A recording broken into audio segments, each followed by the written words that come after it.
Barracuda. The Barracuda is style for fun. Look at the sweep of that roofline. One continuous arc from the windshield through the trunk compartment. The Barracuda front end has its own unique look. Point out to prospects the distinctive way the body color is carried right down through the center section of the grille. That fully tinted rear window is one of the largest single pieces of glass ever put into a standard production car. That's not a Cuda. It's not even close to a Cuda. Tiny, show him a Cuda. That's a Cuda. Beneath the fog, behind the rust, sometimes they come back. There's only one internationally recognized Mopar master, Mark Warman, joined by his friends, family, and dream team, the Ghouls. Nobody wants to take on the stuff that we take on. Reviving the past. 100% untouched survivor. Resurrecting the icons of American muscle. We are the Shaolin priests of Mopar. Uncovering stories. It's the baddest car we have here. And restoring dreams. The most iconic muscle car on the planet. Putting cars back where they belong. On the road. Here we go. Beyond a passion. Oh, that's wild. One man's obsession. With Mopar perfection. This is Graveyard Carz. My name is Mark Warman. I am the senior executive producer, the story writer, the comedy writer. I do editing, onlining, as well as some of the animation for a little-known television show called Graveyard Carz. I think 30% of that might be true. And I'm Aaron Smith, also an executive producer 30% and that's co-creator. I'm actually the online editor and do a bit of the writing as well and narrator. Look, and, it's not really about giving a resume. We're here to share with you, remember, the reveal of what? With the reveal of the 1970 Cuda. 446 barrel, one of 902 ever made. Shake your head. It's also a rally instrument cluster, which is an A62. I'd like to educate our audience. I don't see anything wrong with that. No, not at all. It also happens to be an A34 car. Are you standing which on means it's a super track Apple pack. box? That's like 2 Apple boxes. I'll put it over there if it bothers No, you. it doesn't bother me. It's just, it's a little dishonest, you know? No, I don't think so. It's kind of like lying. I mean, It's more standing. Oh. So this episode, I wanted to bring Aaron out with us to share some of the experience of restoring this 1970 Plymouth Cuda. Car has been with us a long time. Yeah. But it is finally done, and I wanted to have Aaron come out with me as we could celebrate the taillights driving down the road of a very cool car. Yep, and I'm here also because it's sort of an educational thing for me. Mark, over the Never years, too old to learn, has kind of thought of Graveyard Carz as a bit more of a variety show than a car show. So he's always accusing myself and all the other editors of cutting his out brilliance. my brilliance. Yeah. Yeah. So I'm here, I think, because Mark wanted me to kind of get the sense of what he would have done differently had he been the sort of final online editor of You're the like Sam episode. the Butcher. All you do is cut up all of my comedy and leave it on the floor, and these people at home are just screaming for entertainment. So I thought they'd need to see exactly what I have to go through. And there's a great example of this in the episode when Pluto from The Hills Have Eyes get together with Will's kid and start putting an interior in there. So this car, when it came to us, was actually a pretty good car. You remember it? I do, actually, yeah. There was like 3 Cudas and Barracudas mixed. They were all 70 model cars, but he traded in on the restoration his dad's cars. Oh, 1970 Grand Coupe convertible, which is very I rare. remember that one, the blue one? Yeah, blue on blue, beautiful car. Gorgeous car. We actually raffled that car off at the Little Creek Casino back in like 17 or 18. And the other one was a 70 Barracuda 318 3-speed manual transmission that his dad had put a 340 and a 4-speed in. That particular car now belongs to one of the 3 pilots, the 3 amigos. The one that I was restoring and am restoring and we're delivering right now is the green EF8 green 1970 Cuda. It went through the mud shop, got primered up. We'll finish painting it, of course. It's one of your favorite colors, right? Oh, actually it is, yeah. I like the dark green. I know you hate green. Poo-poo. Yeah, poop box green, I think you like to poop call box it. green. Yeah. I'm not a big fan of it. You're red-green colorblind, so to you, does the green just look like brown? Is that what it is? I mean, I was trying to find the logic behind it, but... There's no logic behind it. I just don't am like it. colorblind. If you think that's funny, then fine. No, it's not. Because I'm I not have every laughing at you. intention this season of bringing on my optometrist, who will explain to you that there's nothing wrong with me mentally, I'm not saying or that there's anything neurologically, or Technically, there is something different. No, not but because I'm wrong. colorblind. I mean, not like in a moral sense. Okay, It's just I like see something's green, not and it working looks the way very that much it's supposed like to. what I deposit every morning. See, there you go. It's the in red, the green, men's room. You know, you see things as brown, right? Speaking of which, have you ever stepped in dog feces? The outside of it's really dark, but then when you smear off that top coating, see, he gets a kick out of poop humor. He thinks it's funny, and I've never thought that. I've always referred to that as a very sophomore type of humor. Yeah, you go to it all the time. Turd Ferguson, Dung Beetle, Catmandu, Litterbox Surprise, Rectum Exhaust. You guys are like two turds in the snow. So, Hey, I gotta take a dump. I'll be right back. Make yourself at home, man. I just gotta go poo-poo. Sorry, I gotta go poop. But my point is, once you clean off that top layer, the frosting, if you will. Coming up, the graveyard's newest and youngest ghoul is back in the classroom with a one-on-one tutorial on how to assemble the interior on this rare, one of 902 70 Cuda 446 barrel. are you ready for that? I'm ready It doesn't for sound that. like you are. Will this Cuda stay on track, or will its delivery fall flat? This is the worst thing I've ever had to sit through. Find out when Graveyard Carz returns. Exciting day for us here at the graveyard. We've got our 1970 446 barrel Cuda that we're getting ready to put the interior in. And I thought it'd be a great time to bring in Dylan to show him where a lot of these parts go. Dylan's kind of been my protege here for the last, what, how long you been here? 7, 8 months. 7, maybe 8 9. months? Now, Brian has been with us for almost 2 years. Wow. Doing a phenomenal job. He has a great helper, which is Will's youngest son, Yeah. Dylon. I call him Dylon. Dylan? Anyway, Dylon does a great job around here. He's learned every facet so far of the reconditioning of parts. And I think that that's a huge thing, because if you know what they're supposed to look like, then you know what to look for and you know what the finished product is. Brian has taken him under his wing a little bit further on the assembly of this car. Did you clean up any of those parts for me? Yeah, I did. Which ones did you do? Yeah, basically all of them. Oh, so they should be perfect, right? Yeah, like I said, because I did it. Oh, well, there you go. Yeah. He And did you it. didn't. Now, this is exactly why you're involved. This is the worst thing I've ever had to sit through. It was a long edit. I think the original edit of the interior installation on this Cuda was like 30-some minutes. I cut it down to 3 because that's all I could stand. And you're gonna put a bunch of it back in. So when you guys are at home watching a bunch of it go back in, look at him and say, why are we watching this? There was good stuff there. There's nothing. It was educational. They had a couple of moments that were funny. No. You know, I mean, it's not exactly your style of humor, but maybe it was. You mean the funny kind? No. It's supposed It's to be not funny. about being funny. It's a car show. It's a funny show, like when you sit down and you watch a sitcom. It's very much like that. It's very much like Cheers. Not like a sitcom. Well, it should be, and it would last a lot longer. We've been on the air for like 12 years now. I That's mean, because they keep waiting for it to be a Mark Warman solo act. Oh boy. Well, anyway, you guys can watch for yourself. It starts out very nice. He begins to show him how to put the interior garnish moldings in a 1970 Cuda. We're going to inspect your work on camera today. Are you ready for that? Yeah. Okay. Are you ready for that? I'm ready It doesn't for sound that. like you are. I'm excited. No, you're not. Exhibit A, Your Honor. Just keep watching. All right, so Dylan, if you notice, these are adjustable. I like to start with my screw basically in the center of the hole. And I like to just get one of these started. I'm not gonna tighten any of them up until I have all of them in place, right? Because I wanna make sure I have some wiggle room as I'm trying to get this installed. So far, so good, right? See? Yeah. Yeah. So I've got that one started, and it looks like I've got access to the hole on this one pretty easily. So we'll get that one going. And then that's it. So the rest is gonna be this next piece overlapping, and then your piece overlapping. So go ahead and get yours in position. Yeah, right there. See how that kind of snapped in? Yeah. Okay, now do you see the hole? Do you have access to it? Yeah. Okay, go ahead and get one screw started, not all the way. I'm actually not gonna tighten any of them down all the way until we've put the entire frame in, and then we'll go back and tighten every screw down. I agree that Brian's a great teacher. I've never said that he's not. I think he did great with his students. That's why I hired him. So I start by kind of placing this where it looks like it's going to go. I'll take my pick and use it to find the hole.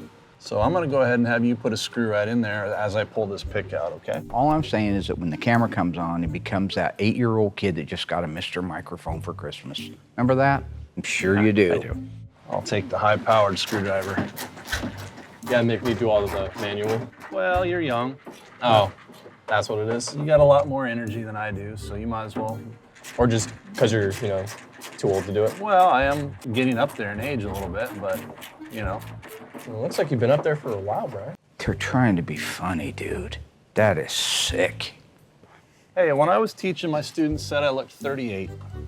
Brian, they were just trying to get extra credit. Well, no, they were being honest. Were they? Yeah.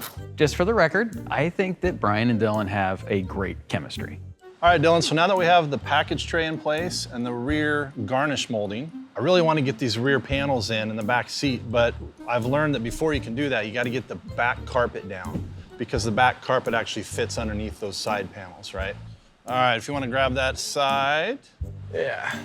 These carpets are nice and molded already. So you can see, you can kind of push it into place here. And really, it kind of falls in the hole. It's basically stamped with an original floor pan. So now what I'll do is I'll come in here with a steamer and I'll steam this. So you can like mold it easier? Get that heat in there, a little moisture, and it molds really well. Okay. And then once we're done steaming it, we'll do a little trimming and we'll start attacking our rear trim panels. So we'll go through and just double check everything, of course. I got a little more steaming to do on the carpet just to get it nice and solid down in there. I think the interior bit is actually informative. Okay, granted, not super Agreed. funny or anything, but it's not supposed to be. Okay. So before we put the side panels on, you know what this is? Vapor barrier. It's a vapor barrier. What's it do? Protects the water from like running down into the car, right? Yeah, so if any water gets down where the windows are, it'll go down and exit the car below instead of into your carpet. Now this actually is very informative and we haven't shown it before. This is the vapor barriers going in and they keep the water from coming down the side of the glass and into the car. We've never shared that before. We've never shown how they go on and the guys are doing a great job with that. So to get those panels in place, we're gonna use this material here. It's like a strip caulk, okay? It's very sticky and gooey, especially in the summer when it's hot in here. So we're gonna work that around the perimeter of where this vapor barrier will go, and then we'll put it into place. It actually stretches out. You can make it a little bit more thin. And so just a little bit goes a long way. Kind of want to get it in place and it will stick, believe me. We're just gonna run across the top like that. And then I want you to run down the back side where that seam seal is. And then down the front side as well. If you go out back and you look around at a lot of the cars, there's still remnants of that vapor barrier. The problem is mechanics over the years take the door panel off, they need to get in there, fix window regulator or door lock or whatever, and then they just don't bother putting it back on or they rip it. So we're just trying to emulate what the factory did. Education can be entertaining. Jean-Claude Van Damme said that. I don't think he did. I want to say, let me know if you have any questions, because that's what I always told my students. Let me know if you have any questions. And guess how many questions I get? None. Well, it was like, can I go to the bathroom? Can I go to the bathroom? No, you can't go to the bathroom. We just had lunch, man. Hey, well, that's not my fault. Okay. I didn't have to go then. That's the way it always was, right? Well, no, actually, when I was in school, actually, I just went. Oh, okay. Just wherever you were. There's nothing stopping me, really. It's just a matter of I'm stopping myself, really. Gotcha, You're gotcha. thinking about it. That's funny to you, huh? Yes, that is funny to me. How's yours coming? Good. I'm on the seam seal. Excellent. We may have to do a little trimming on these when we're done. Looks like they're a little wide on the back there. So then I think we're just gonna trim the carpet a little bit and we'll be ready to put those side panels in. They finish the vapor barriers, they move on to the interior Door trim panels. trim panels. I'll just ask you about it. It looked like there was a little scratch in one of the interior door trim panels. That's because this car was his father's car. Those are original trim panels. We tried to maintain some originality to the car when we could. They're not perfect like the brand new ones you might get from Classic Industries would be, but they also probably tell a story. So to me, it's important to try to keep, when you can, some of the original DNA in the car. Like if you go back to Kimberly Cook's 1970 Barracuda, we could have put a brand new sport wheel on there, but I gave her the one that her dad had his hands on for all those years. I mean, I get it, I'm getting more sentimental. But at the end of the day, I am true to the cars and I try to be true to the people and to the stories and the backstory. So after they got the trim panels in place and aligned and screwed down, the next thing they do is the window cranks and clock them in the correct position and put the under back seat belts in. So this car is pretty basic. You have a shorter seat belt here that's gonna go on the outside. It's gonna mount right here. Okay, and then the longer one here with the buckle is gonna go in the middle. It's gonna mount to the floor right here. Same on your side. Okay. All right. these bolts here, and I've got a wrench for us so we can tighten these up. After they installed the seat belts, they were able to put in the back seat. One of my favorite moments is because they're not trying some childish, poor attempt at humor. They're just putting the seat in. You're the biggest defender of like childish, poor attempts at humor. Give me one example of me trying to be funny and it wasn't. I'll give you two. That's plumb crazy. Why would you do this? Yeah, game over. Yippee-ki-yay, mother. Oh, Mark. That was right, mate. Good thing you're faster than I am. Terrible example. Can we just watch the car? That's what the people want to see, is the car go together. Okay, there's a little slot right here. Yeah. And there's a little hook right here. Yeah, that hook's just gonna go right in that slot. So we wanna start above it a little bit. Okay, there you go.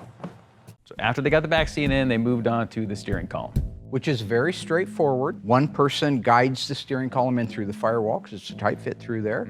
The other guy guides it onto the splines of the steering gear, and it just takes time. You have to have a little bit of pressure on it while he lines up the teeth. Once those two fall together, he can raise the column up into place and begin putting the retaining plate, which goes down against the floor. And then what's after that? I don't remember. Yeah, 3 studs and nuts. Sounds a little sexual. You were like criticizing the level of humor earlier, and this is what you're bringing it up to? I'm merely pointing out an obvious fact, sir. Now I'm gonna place this plastic piece about where it belongs. Now it's kind of a free-floating piece. Essentially, it's gonna get wedged in there like we talked about earlier. So what I've done to kind of make our job a little bit easier is I took some of our sound deadener that we use, right, our second skin. I took a couple strips of that, and I use these to kind of hold that plastic where we want it. So I put one down here, and you can see this edge comes out to here, and it kind of sits in the hole. So we kind of just want to get one piece in place. I mean, it's not exactly an OEM That approach, but really, when you're using the sound dampening that we're using and stuff, that's not an OEM thing. But as you said before, this works better and you don't see it. Yeah. So why not use those little things? Doesn't hurt a thing, right? Somebody doesn't like it, take it back out later, but it does work for what he's doing. So they did a great job on that. So you can see with our molded carpet, it's definitely got a position that it wants to lay.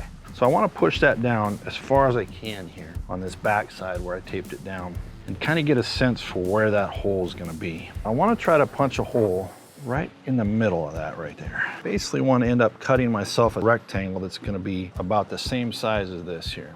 I'm not going to cut my hole first. I'm going to start with just a little slot, and that'll be right where I punched through earlier. So we're just going to make ourselves a little cut here. And then we kind of want to look and see how we did. That kind of fell right on our buckle, just how we thought it might. If we were to lay our bezel right there, I feel like all of this is going to shrink down really well when we hit it with the steamer. So now the trick is to go ahead and start my screw, push it through the carpet here, and then get that screw started in the hole. Now, you got to pull this through. So the seatbelt can go back down in there, but if you turn it sideways just a little bit, it will come up through there. Ultimately, it's going to rest like this. It won't go through there. And then I think we want to go ahead and try to get that bottom screw in first, because it'll be easier to see this top one, I think, when we lift the carpet up. What do you think? Sounds good to me. All right. You got any other opinions right now? Just learning. Just learning? I like it. Quiet. Always count on the Scott brothers to be quiet. Sometimes that's kind of nice. Now that is a great example of an educational bit that's not too boring, not trying to be too funny. Just to defend myself, because people at home happen to like some of the things that I do try to use comedy and lighthearted approach to learning. Because it was Professor Morris E. Massey from the University of Colorado that said, go to the ear with a point and go to the heart with a story. I try to do both. I also go to the funny bone. Yeah. So this will be the piece where everything kind of compresses together and holds everything in place. Check our seatbelt movement, looks pretty good. Now, before we move on to the front carpet, the last thing we have is just to put these middle seatbelts in. They take this cover that covers the 2 buckles, and so that's where they're gonna mount through the floor, and they'll actually mount through this sleeve. So these just slide over here, we'll run our bolt through, and then it just covers it up. I've already got the bolts in place. If you wanna go around to the other side, take the bolt out, run it through, and we'll tighten them up, and we'll be good to go. All right. All right, I'll take care of this side here. So carpet's pretty thick, And sometimes you have to push pretty hard to get that bolt to start. Once it gets going, it's pretty happy. They kind of angle up like this. It's got a little shoulder on it, so it'll give you some room to kind of twist your seat belts when you're done and get them in the position you want them. And then I just like to put these out of the way back here, because the next thing we're going to do is get our front carpet and our front seats in, and we don't want to be stumbling over these seat belts while we do that. Gotcha. Okay, here's your wrench for that. I'll step out of the way. Starting to look like a Cuda, Dylan. Yeah. Usually when I throw a comment in your general direction, I would expect some kind of response. Well, that was silly of you. Well, yeah, it was silly of me. How foolish of me to expect anything other than one word. Yeah. That one word answers are my specialty. You learned that in high school, didn't you? Well, that and you have to remember what my last name is. Scott. Yeah. One word. Kind of just comes with the package. That's right. Should I get your dad to come assemble the car? Put the one bolt in, You know, and then you if, just did everything. if he came and put that one bolt in, he would say he assembled this entire car. Okay, but look, I don't think there's anything wrong with these guys kind of just getting to know each other on camera, and it's a natural, relaxed conversation. And, you know, if comedy kind of naturally comes out of that, that's fine. Yeah, if they were funny, it'd be great. You weren't funny in the beginning. Thou shalt not curseth thy comedy. Also not in the Bible. So, and then after the seatbelts, the guys installed the front carpet. And it looked good. Good job. It did, it looked A lot great. of steaming, yep. All right, now one of the things that you'll notice in these shots is that the shifter handle's not in it. You can install the carpet with the shifter handle in. We didn't take it out for that reason. We took it out because whoever it is that rebuilt that transmission originally had it all messed up, and we had to send it back to Dan at Brewers to go back through it. If you hold this up like here, you see this nice impression right here where it's been molded? Mm-hmm. That's this hump right here. So that's another thing we can use as a target. We want to make sure that this piece is all the way to the front of that hump. And this has got a lot of carpet up there, and I'm gonna have to do some trimming, it looks like, because we definitely want to have a straight line across here, and we don't have that right now. And finally, we get to install the seats. Those look fantastic. It's got this 1970 Cuda coachman grain like it would from the factory. Mm-hmm. Little note here, the 70 and the 71 seat frames are the same. Now, Tony might even say the seat frames are the same as 72. That is possible. But I know 70 and 71 are the same in an A body, an E body, and a B body. Okay, so if you go in there, my seat frames would work in a 1970 Dodge Dart Swinger. Oh, wow. And they'd also work in a 1970 Cuda, yet they came out of a 1970 Dodge Charger. But the seat covers, of course, that go on it, and the material and the peripheral things such as the seat back and which knob, if it's the long knob or the short knob, things like that. Separate it between 70 and 71, separate what car it is. But overall, great looking seat. You know, for the longest time, I didn't ever think I'd end up really working here. I mean, I've wanted to do this for a while, but I didn't think I'd actually end up doing it. I thought I'd end up going in a different career path, but as soon as I saw the opportunity, I took it and never looked back. It's a great feeling. A lot of credit to Aaron on these camera shots of the interior, because he took some time and came down. He actually picked out the equipment that I was forced to buy. And it looks fantastic. It's a wide lens.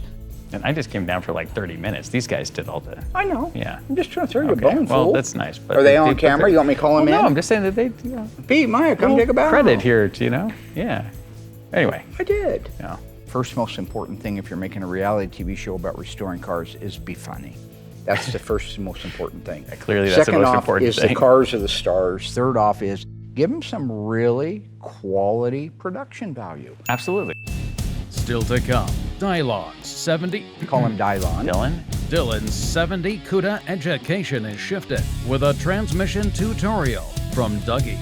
Is that like initiation? With the Cuda complete, Mark hits the streets to run this 440 6-barrel through its paces. But will the drivetrain hold on to a torture test? From Stormin' Warman. Find out when Graveyard Carz returns.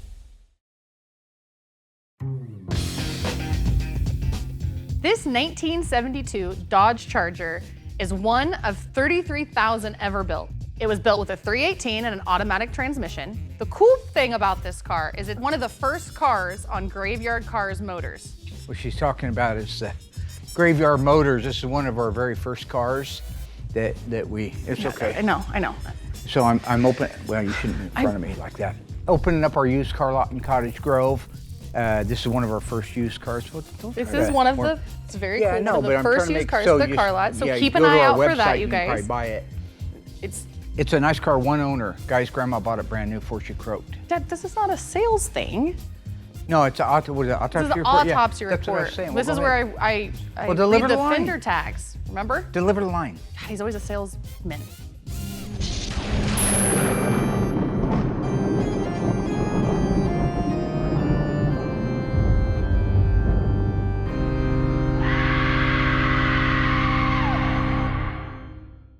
Remember, you guys? We read fender tags, bottom to top, left to right, okay? Let's get into this one. The first one is E44, and that's the 318 engine. D34, automatic transmission. WH23, the W stands for Charger, the H stands for high price class, and the 23 stands for two-door hardtop. G2G, the first G stands for 318, the 2 stands for the model year, which is 1972, and G is the assembly plant, St. Louis, Missouri. 134932 is the unique serial number for just this car. We're gonna go ahead and go up a line. TB3, super blue. Now that's a cool color. S2XW is an all-white vinyl bench seat. EW1 is white upper door frames. A26, that stands for the scheduled production date. In this case, that's October 26, 1971. 197401 is the unique shipping order number for this car. You can also find it on the broadcast sheet or the window sticker. V1W, white vinyl top. U, that means it was built to 71 or later specifications. B41, power brakes. B51, disc brakes. That means this car came with power disc brakes. G35, left-hand outside chrome remote mirror. J52, that's inside hood release. I haven't had that one before. Okay, we're moving up to the last line. L31, turn signal indicators. M21, drip rail moldings. R11, AM music master radio. END, well, what does that mean, folks? It means that's the end of this car's sales codes and the end of this week's autopsy report. But remember, it's a Graveyard Motors used car, And too. it's for sale. And it's for sale. It'll be at our website. We're getting ready to launch pretty quick. Whole bunch of them. I bought like 10 cars in the last 4 weeks, so. Oh, great. By the way, in Fantastic. 1975, I had my very, very first job. All right, this is lost all. Bob Richardson Motors Good. over in Glenwood. I'm almost done. The very first car I ever professionally washed, and believe me, I've washed millions since then, was a 1972 Super Blue Dodge Charger 318 white top, white interior, automatic on the column. This is an identical twin to the first car I ever professionally washed. How do you remember that? Because I remember cars. How do you remember that? You remember certain things, you know what I'm saying, folks? What about my birthday? Huh?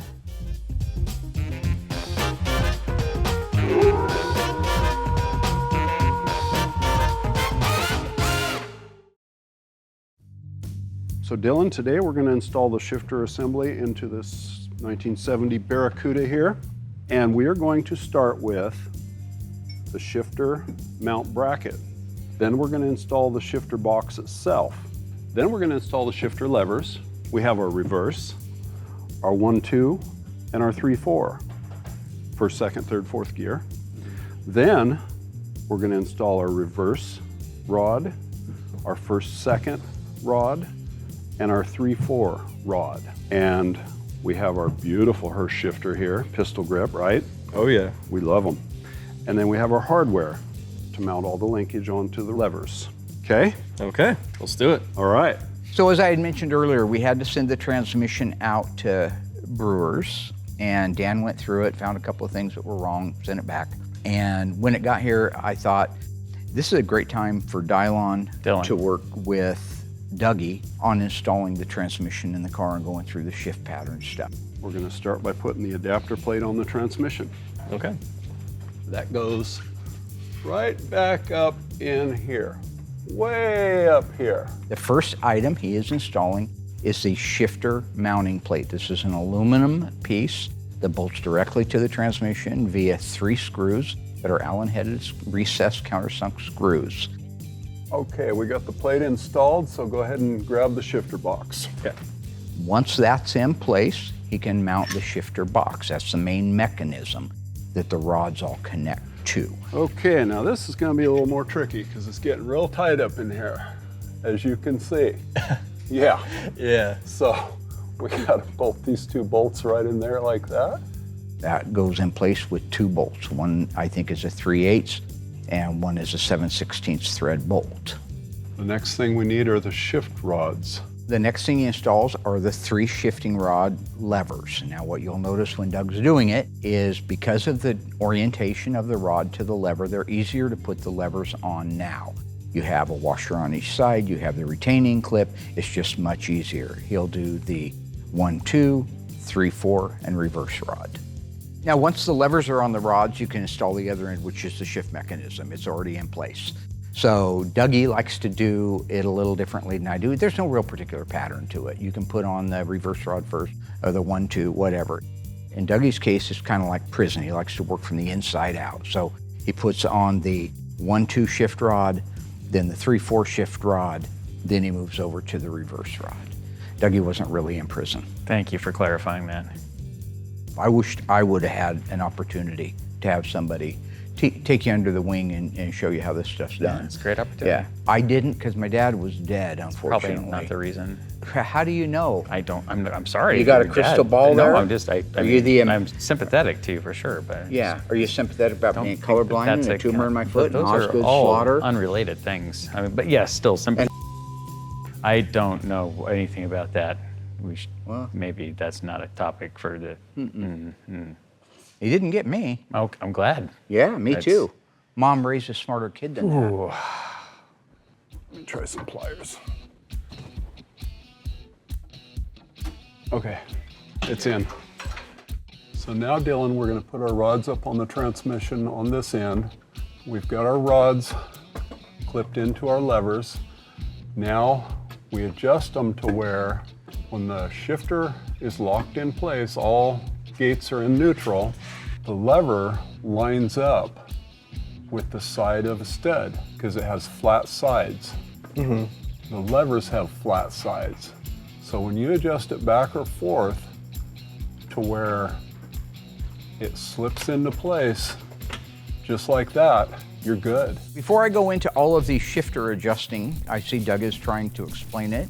I will just ask you, because that's one reason you're here, are you understanding it? Because if you are, I won't belabor it. No, I get it. I think you did a good job. You would. Yeah. You would. So we got our 3/4 shifter rod and lever in place. I'm gonna go ahead and put a nut on it. Snug it down a little bit to hold it in place till we get the other two on. So here's our reverse lever. And it's easy to adjust because it's right out here in the open. I can turn it and adjust it back or forth, wherever it needs to be. If you'll hand me a nut. Absolutely. We line up the slots, and if it goes on there smoothly, then we're in alignment. If it doesn't, you need to adjust this in or out to make it line up with the slot in the lever. I've got a pretty good alignment there. So I'm gonna lock this one down. Okay. Just snug it down just enough to hold it on there. Now, this one here needs quite a bit of adjustment. And I'm gonna let you take that up on your end while I hold this on.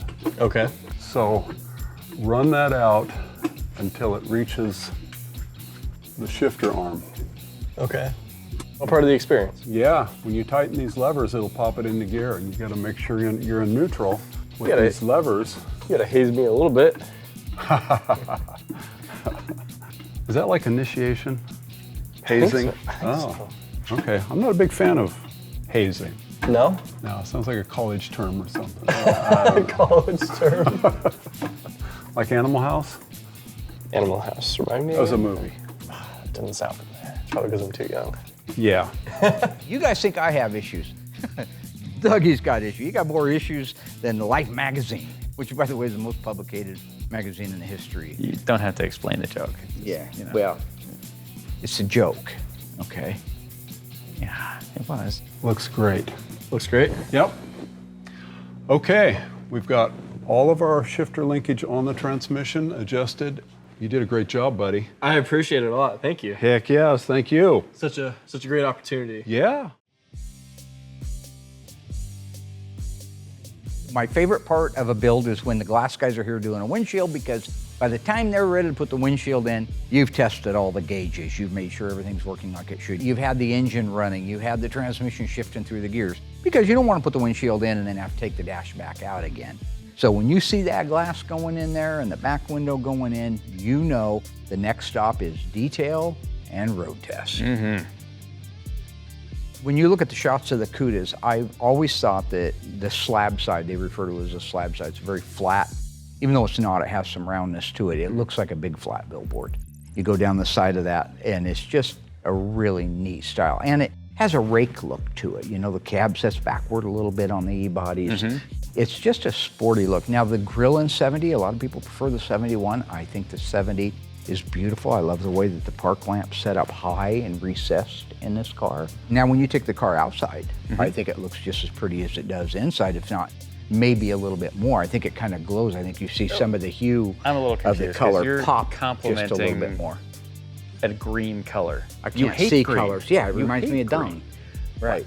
But don't make fun of me being colorblind. I'm not That making has fun of you. nothing I to just do- think it's weird because you're like, It's you know, weird you that I'm don't- colorblind? No, it's weird you hate green and Would you like to take you're all the waxing colorblind poetic about people out this and do green something color. to them? The- So are you I saying don't- that if we pulled a red car out there, I wouldn't be able to see it? I'm that colorblind? I don't know. Are you red green I can see the colorblind, or difference what do between you? poop and blood. Oh, that's fortunate for you health-wise. That's All right, maiden voyage, 1970 Cuda 446 barrel. Feels good so far. Shaker looks good, looking out across there. Feels good, nice. Second gear pulls hard. Boy, that pulls really good. This is a 410 car, Super Track Pack. Feels nice. Kind of a low option little car, AM radio. It's got the poverty mirror on the left side. This is vinyl, basic black bucket interior. It's an EF8 green. But I love the look of that shaker. That's just a tough look, whether it's coming at you or going away from you, or you're just sitting here. That has a nice left turn, no clunks, no weirdness. That nice Hemi 4-speed whine.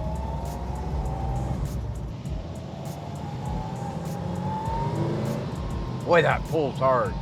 That thing really pulls hard. Left turn working. This does not have the L31 turn signal indicators. So the only ones I have are on the dash, the remote ones here. All gauges are good. We've got good temperature. It's charging mildly because it's pretty full battery. Great oil pressure and about half of a tank. It's got a nice downshift to it, but it's tight. It's a good tight gearbox. Needs about 10,000 miles on it. A good old-fashioned romping, stomping, gear grabbing bonsai. We used to call it bonsai in second gear. One of the things that happens is it's so easy to miss a bolt that didn't get tightened down, or you thought it's tight and it's not tight enough. So sometimes when you do this, you'll hear a clunking. Nothing, no clunking. Good job, guys. Good job. Brake pedal, nice and full. Idling a little fast. So I'm going to set that idle down to about 950 to 1,000. We run the Comp 270 cam, so they usually have a little bit of a bump to them. Here's those turn signal, the starting instructions. These go when the cars were brand new on the turn signal handle. Then I don't know if you can see this. These are your starting instructions. Pull this down here. So when the visor's up, this is what you see. When you flip the visor down, it tells you how to get the key out of the ignition. So that's kind of cool. All factory little details you got to do if you're doing it right. Okay, mirror looks good, feels good. A lot of times those get loosened up and they don't like to stay in place. That's just bonsai air. Jeez. Yep.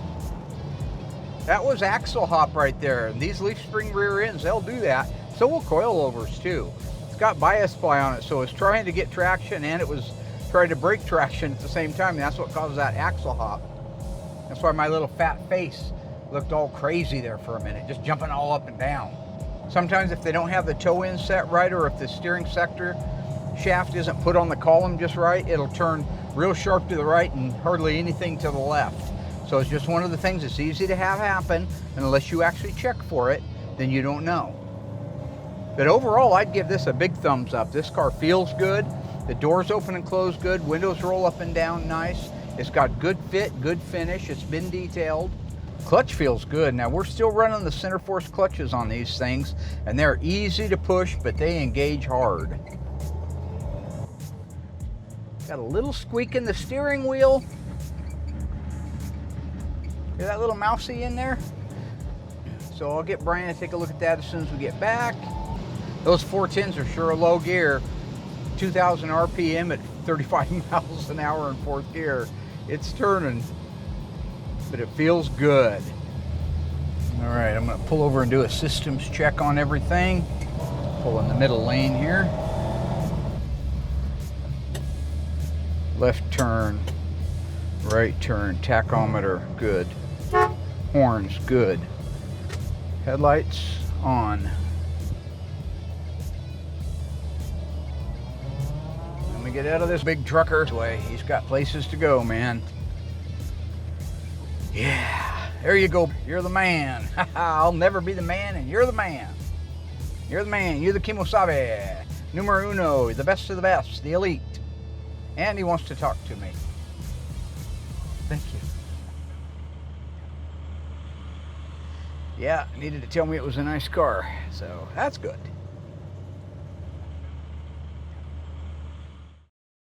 At the end of the day, we delivered a beautiful and well overdue 1970 Cuda, 446 barrel. That is very true. 4-speed car. Yep. Yep. Super track pack. Also true. Yep. And what's the alphanumeric code for Super track pack?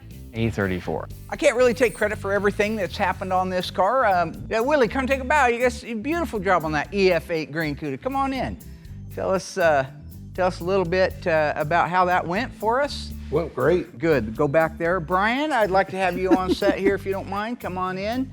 Brian, what were your overall thoughts about the build on that car? Went together really well. It did. Get out. Okay then. Dylan? Good job. Congratulations. Thank you. Out. Dougie, come on in. You built a 446 barrel for this thing, right? Uh-huh. Oh yeah, I did. Beautiful car, love it. It's one of my favorites. Hi, Mark. Get out? Yeah. Okay. I believe it is Evolution 214 that specifically tells us, Are you trying to say Revelation? hinder not the forward movement of my cause, for it will cause a forward movement. Wow, that's just weirdly circular. It's supposed to be. It's from the Book of Circulation. You just said it was from the Book of Revelation. Another set of taillights gone, Mary. Oh, You like that? Thank God. Okay, yes, I do. Notice my shirt? Yeah, Bronson. Charles Hey, Bronson. There you go. Yeah. Death Wish? Death Wish. Did you call it Death Wish? Death Wish. Yeah, when those guys broke into an apartment and killed his woman and hurt his daughter, then he came along and he killed them. Yep, that's the plot of the movie. So, remember when Max Cady bit the side of that girl's face off? No.